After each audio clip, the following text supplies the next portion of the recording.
And even if you do get to where you think you wanted to go, you find it's the wrong goal. You find it hasn't made you happy. And you might have spent months, years sometimes trying to achieve something, and you get there and you realise you're not happy. Hi, I'm Liam Naden, and welcome to my podcast, Let Yourself Off the Hook. As someone who has studied success for decades, I have found the formula for achieving your dreams and goals, and it's all to do with how you use your brain. Each week on my show, I will provide you with the tools, resources, and expertise to utilize your brain to its ultimate potential and remove the barriers to your success. And as you will discover, true success in every area of your life only comes when you let yourself off the hook. Everything that you've been told about goals and you need to have them in your life, it's all wrong. And no matter what the gurus say, no matter what everyone else is telling you, the books that you read, not only does setting goals not help you in your life, it actually sabotages your success. And goals and working towards them actually prevents you from being the best that you can be and living to your highest potential. Now, I know all this sounds very controversial and maybe counterintuitive, but in this episode I'm going to show you that it's absolutely true. And I'm going to show you why goals, setting goals and trying to achieve them, it's self-sabotage. And I'm going to show you an alternative approach that not only gets you what you really want in a much more effective, faster, easier, and more enjoyable way, but it's natural. Instead of fighting against your life, which is what you're often doing when you're setting and trying to achieve goals, this way you go with your life and you use the natural forces of this world of which you are a part instead of struggling against them. Okay, so we've all heard 1,000 times before, you need to have goals. That's the difference between people who achieve and people who don't. It's the difference between happiness and unhappiness, is having goals and striving to achieve them. And we've all seen all these gurus and other famous people, and maybe not so famous people, stand up and say, I set these goals and it was because I achieved these goals and worked hard towards them. That's why I'm a success in my life. And that's why I'm so happy and fulfilled and why my life is so amazing. Well, actually, the truth is for these people, I think, most of the time, firstly, either they're not as successful as they're making out. And secondly, what they really think is creating the happiness and the success in their life, they think it's from their goals. They think it's from setting and achieving goals, but it's actually something completely different. So let's think about this whole idea we've been sold or we've bought into that's been programmed into our minds for most of our life about goals. What is the process we're told works? What do you need to do to be successful in your life? Well, firstly, you have to set a goal. The process is step number 1, you decide what you want and you set the goal. You say, yes, I want that and that will make me really happy. That's something I want to have in my life. It's something I want to do or be. It's a person I want to be with. It's something that I want to experience. So you decide clearly what that thing is. Then the next step after you've decided what you want is you work out a plan to achieve it. And you think, what are all the steps that I need to take? What are the things I need to do to achieve my goal? In other words, how do I get from where I am now to where I want to be, to when I've got that goal? The third step is we have to take massive action. So we're told now that you've set your goal, now that you have a plan, you just have to take massive action to achieve it. So you launch forward with all this enthusiasm and energy, reaching out to achieve your goal. And step number 4, keep going until you achieve it. Be persistent. Never give up. Put in more energy, more effort until you reach your goal. So they're the 4 steps that we're told about creating success in our life. Set the goal, create the plan, take massive action, and keep going until you achieve it. Now, it all sounds good, doesn't it? I mean, it sounds like it should work. But in reality, what actually happens? Well, you come up with the goal and you create the plan and you work hard and you take lots of action. But what really happens after that? You encounter all sorts of obstacles, don't you? You have problems. Things don't go according to plan, and you find yourself struggling and putting in an enormous amount of effort to try and reach your goal. And the reality is, you never achieve it. Now, you might feel heroic or feel like you're making progress, and that might make you feel good on one level. But the reality is, you're struggling, and most of the time, you're not really getting any closer to the thing you want.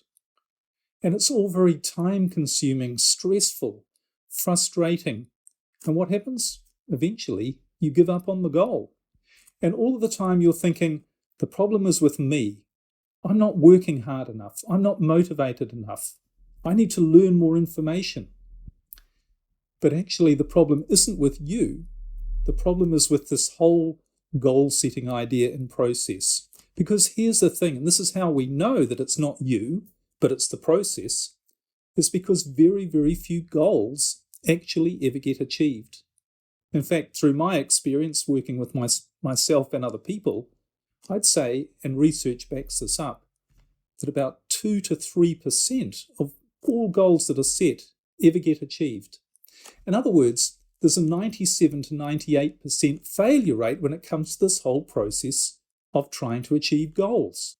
So if there was a process that only had a 2 or 3% success rate, wouldn't you say it's something wrong with the process? Now, of course, no one tells you this, not even the gurus. They tell you that you're the problem, that you need to try harder, that you need to learn more, that you need to do something different, but you need to put in more effort. And if you don't achieve your goal, then you're the failure. And you know, I used to believe this, and I spent so many years of my life being a goal setter and really believing that the problem was me, that somehow all of these other people were achieving all these great goals, but I wasn't. So the problem wasn't about the goal setting, it was I wasn't doing it right and I wasn't putting in enough effort, or there was something wrong with me.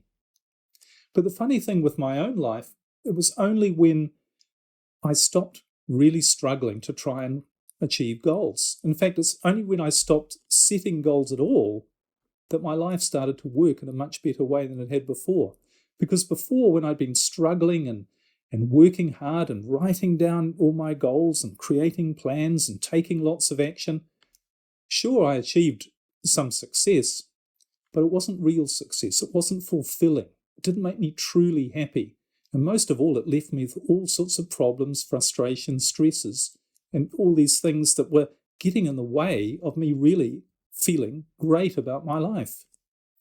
And it's only when I gave up the struggle and I thought, after I'd lost everything, I give up. I'm not going to set any goals anymore because the goals I've set haven't worked. I've ended up with nothing because that certainly wasn't on my goals list.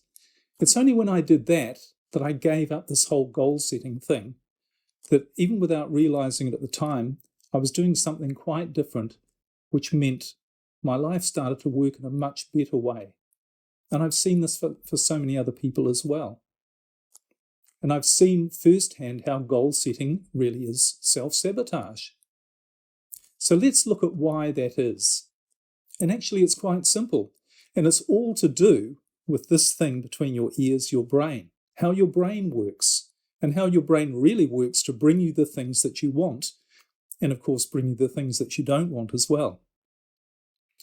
Now, you might remember from previous episodes, or if you've done some of my coaching programs, you'll know that there's 4 parts to your brain, and these each play their own role in not only keeping you alive, but keeping you functioning, or they're designed to keep you functioning at your best.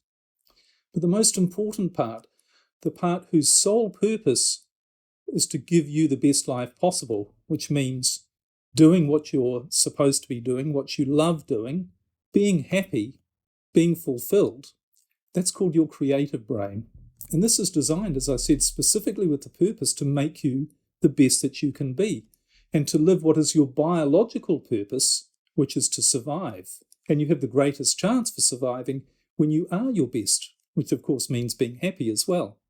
And this part, your creative brain, it also knows how to solve your problems. If you have any problems in your life, This is the part that you need to use if you want to come up with an effective solution. It also knows how to steer you around problems, to help you avoid problems in your life as well. And this part operates using mechanisms such as inspiration, motivation, intuition, creativity, imagination, and expanded awareness so that you see the reality not only of your life, but of life in general. It also uses things that we might otherwise call coincidence or even luck, maybe synchronicity. These are all functions of this part of your brain called your creative brain, designed to ensure that you are the best that you can be, having the best life possible. But the problem is when you set a goal and when you try to achieve it, most of the time you're not actually using this part of your brain. You're using another part, a part that's not designed at all either to show you what your goals should be or to help you to achieve them. And in fact, it usually sabotages your attempt to achieve any goal. And the problem with this part is when you're using this part to try and set or achieve a goal, you're actually shutting down the creative brain, the real goal-setting, goal-achieving part of your brain. And this other part is what I call your survival brain. And this also includes your fight or flight function. In this part, your survival brain, what activates this and what keeps it working is negative feelings. So feelings of fear, frustration, doubt, anxiety, worry, stress, whenever you feel those things, and sometimes they're more subconscious, sometimes you're not even aware that you're feeling these things, but whenever you are, you're actually using your survival brain, the part of your brain that's not your goal-setting, goal-achieving brain. So let's think a little bit more deeply about what happens when you're setting a goal and when you're trying to achieve it. Well, most of the time, when you're setting a goal and trying to achieve it, you're in a state of fear, worry, stress, or anxiety. You create a goal because there's something that you think you need or want that you don't have in your life, and you think that thing will either solve a problem or make you happy. And of course, solving a problem is making you happy, isn't it? But imagine, for instance, say you've got a problem in your relationship. It's not going as well as you want. So you set a goal. I want to heal this relationship. I want to have a great relationship. So that setting of the goal, that desire to have a great relationship, comes from a place of stress and frustration that you don't have a great relationship. Another example is wanting to make more money.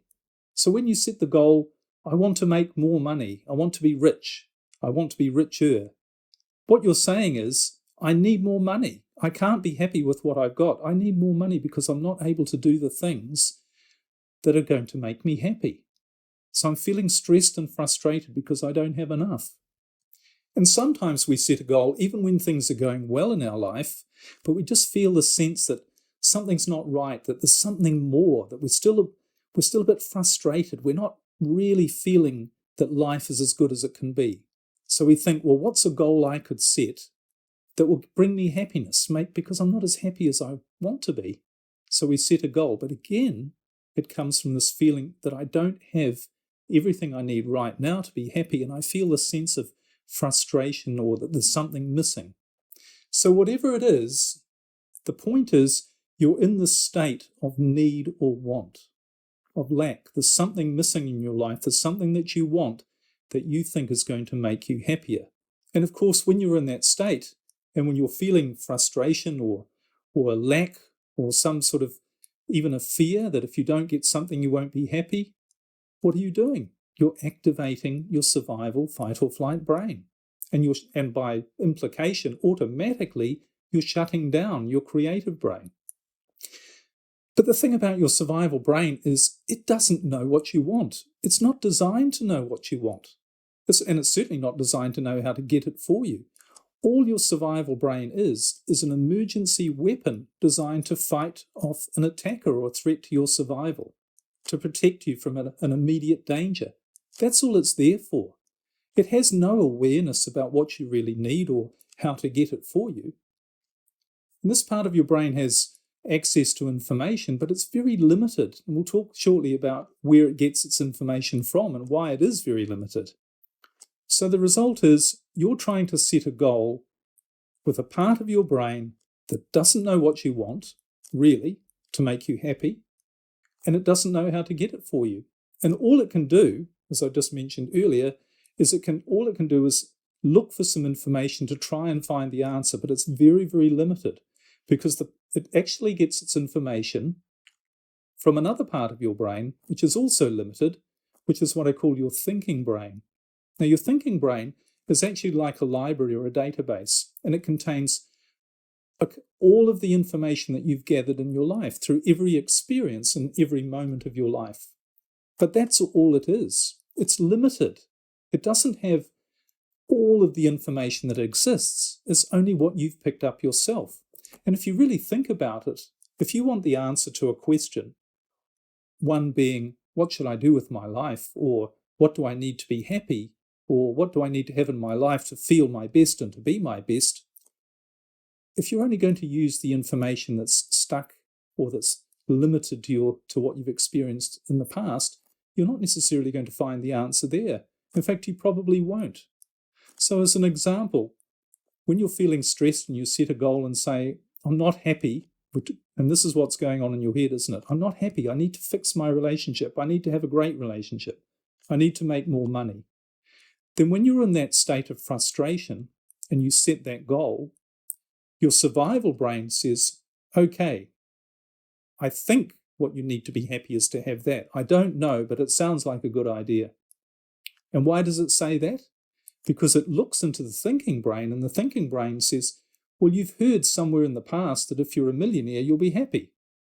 Or you've heard in the past that if you have a really happy marriage, that you'll be happy. So your survival brain looks in there, and that's what it sees as the answer, but it might not be the answer at all.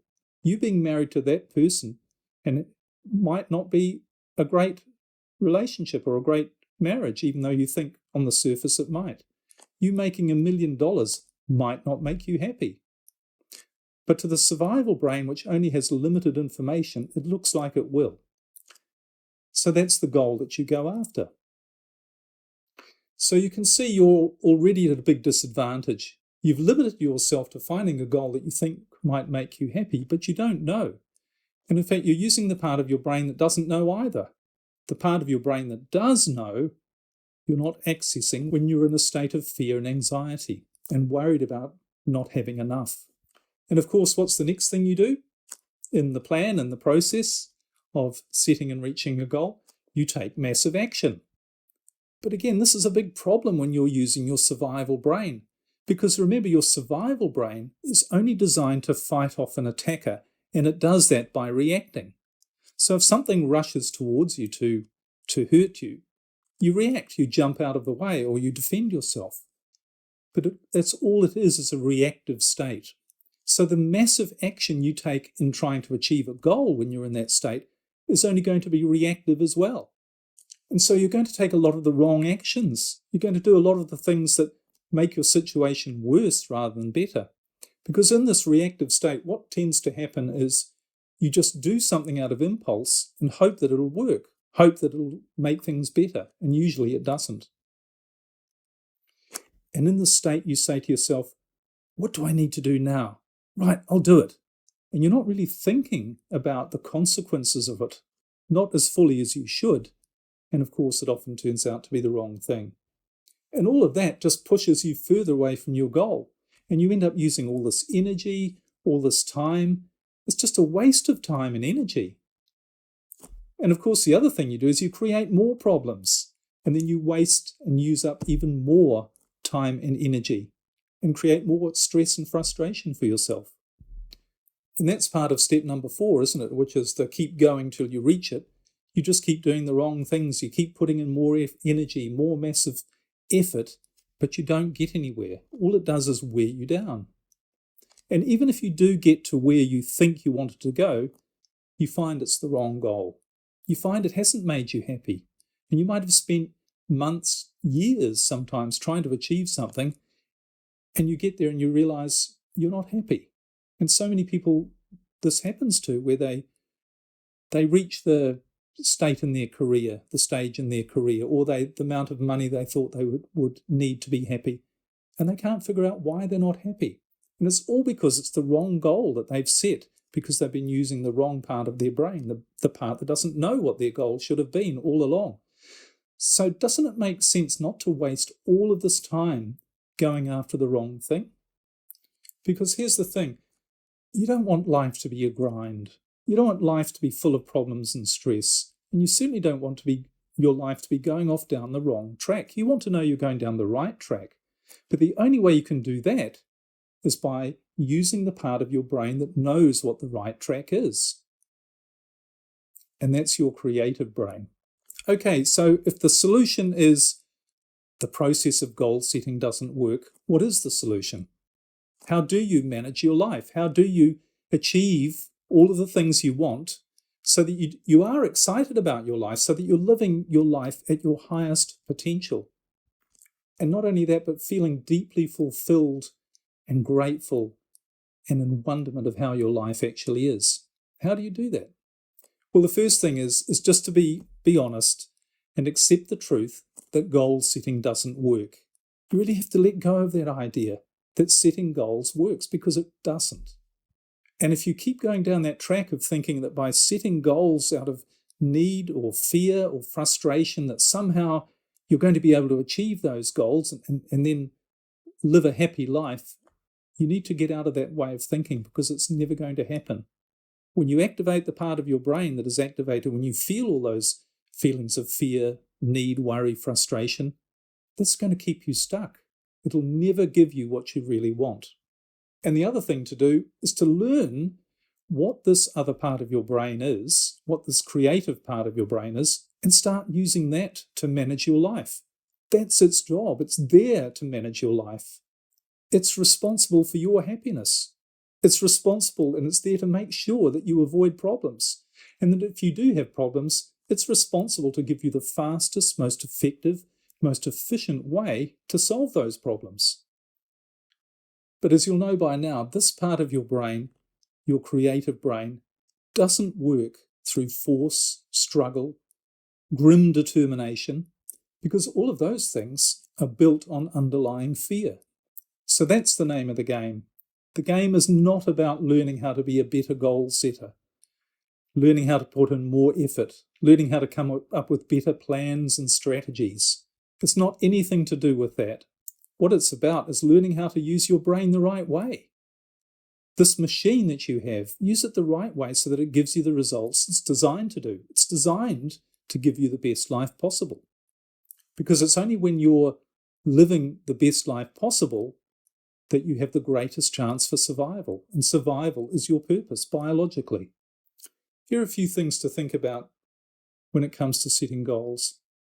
Can you think of something that you've got in your life, or maybe had in your life, that you were really glad was there, or are glad that's there, but was never the result of you setting a goal? Maybe the person you're married to or in a relationship with, were they the result of a goal? Did you sit down and set a goal? I'm going to meet this person on this day, and they're going to have all of these qualities, and they're going to be my life partner? Or did they just somehow show up? Maybe your career, maybe your business. Was it really something that you saw in advance and sat down and wrote down a specific goal to achieve that? Or did opportunities come along and things fall into place, and that's just what happened? So if that's the case, and I'm sure you agree it is, it was something different to goal setting that made that happen. So there is something different going on. There is another process other than goal setting that makes things happen. And that's actually the effective way. Somehow you were using your creative brain, or should I say your creative brain was using you to bring you what you really wanted, bring you something that was really good for you. And it was probably something you didn't know you wanted in advance. You didn't even know that you wanted it. But you're certainly glad that you got it. And on the other hand, maybe think of a goal that you've had in the past that you never reached. Or maybe it's a goal you're working on right now. But it's a goal that you never reached, even though you struggled, You put in enormous effort. You learned everything you could about how to achieve that goal. You had steps, processes, plans, and you felt enormously motivated to achieve it, but you never got there. And I'd like to suggest that if you are a goal setter like I used to be, probably most of the goals that you've had or have fit into that category. You think you know what you want, you put an enormous amount of effort into getting it, but you never actually get it. You only get a small percentage, maybe 2 or 3% of the goals that you actually set for yourself. So the point is, goal setting is not the name of the game. No, everyone's telling you that. All of the gurus. But here's the thing. Everyone else isn't happy either. Very, very few people are truly happy and truly fulfilled in their life, even among the gurus. So let yourself off the hook. Give up this goal-setting nonsense and use your brain the right way, the way it's designed to be used. You've got this marvelous machine there that's designed to make you the best that you can be. All you need to do is use it the right way. You don't need to struggle and come up with plans and strategies and do all of these things that put an enormous amount of effort and ultimately frustration into your life. You don't need to do that. When you let yourself off the hook and you use your brain the right way, everything you need in this world and in your life for you to be the best and happiest you can be is simply going to be there for you. This is Liam Naden signing off. Thanks for watching. But before you go, there's some action to take. Hit the subscribe and like buttons and leave your thoughts in a comment below. I'd love your feedback. And if you have friends who you think would benefit from this, please share it with them. Thanks again for your support and stay tuned for more from me, Liam Naden. And remember, you can only reach your full potential when you let yourself off the hook.